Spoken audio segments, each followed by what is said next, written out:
Let's talk about the Texas Chainsaw Massacre.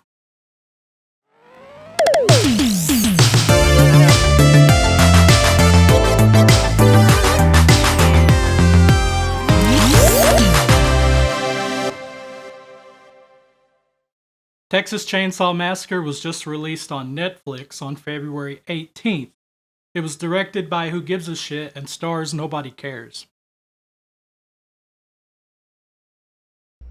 Hey, what up? I'm going to include spoilers in this review because this movie's awful and you shouldn't watch it. So I'm doing you a favor, basically. The plot revolves around a group of friends who have purchased a small abandoned town that looks like it is out of the Wild West. This group of characters may be the most unlikable cast I've ever seen in a horror film. As soon as the film starts, they make fun of this guy in his pickup truck and point out the fact that he's so insecure he needs to carry a firearm. Like they really make it a point to mention how big of a piece of trash this guy is because of it. They are snobby, Gen Z, liberal stereotype characters, and you really end up rooting for Leatherface to just murder them all. Okay, fuck this. Did you enjoy Halloween 2018? A sequel to the original film which retconned all of the original sequels? It tells us the story of the original survivor, Laurie Strode, who is now older and no longer afraid of Michael Myers. Because this movie does the same thing, only not as good. The lady who survived the original Texas Chainsaw Massacre, Sally, is now a badass cop and has been searching for Leatherface to get revenge for what he did. The problem is, this is not the main point of the plot. It's only like a little side plot. It doesn't really have any impact on the story at all. You don't care about Sally's quest for revenge, and it ends up falling as flat as this entire movie does. The character that you can guess is going to be the last survivor is the only one that gets any sort of character development at all. The movie lets us know that she is a survivor of a school shooting, and that experience is what led to her disliking firearms so much.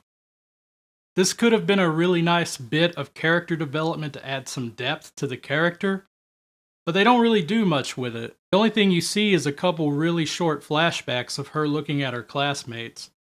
At least in 2018's Halloween, it kind of goes into how Laurie's trauma has affected her family and their relationships with her.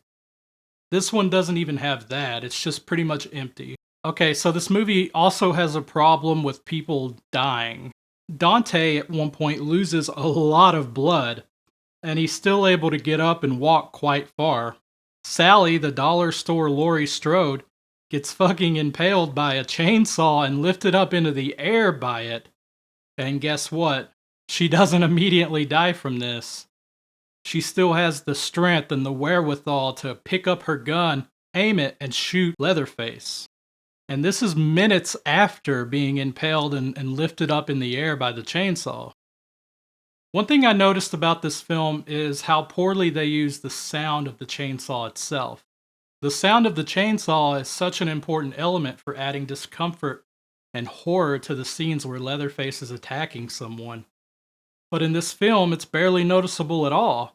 It's like the quietest chainsaw you've ever seen. I don't want to barely be able to hear the chainsaw only a few times. I want to be annoyed by how often I can't hear anything else over the sound of Leatherface was never my favorite of these slasher-type characters. He was definitely terrifying, but I preferred Michael Myers and Freddy Krueger. A little more personality, you know? But man, Leatherface sure deserves better than this. He kind of looks like that guy from Seether in this movie.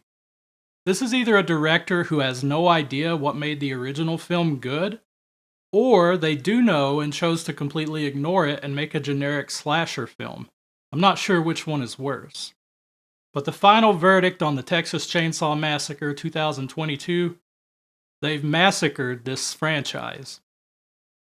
Did you see this film? What did you think about it? Did you actually like this piece of garbage? Is this the worst Texas Chainsaw Massacre film ever made? Let me know what you think in the comments below. Thank you guys for watching, and I'll see you again next time.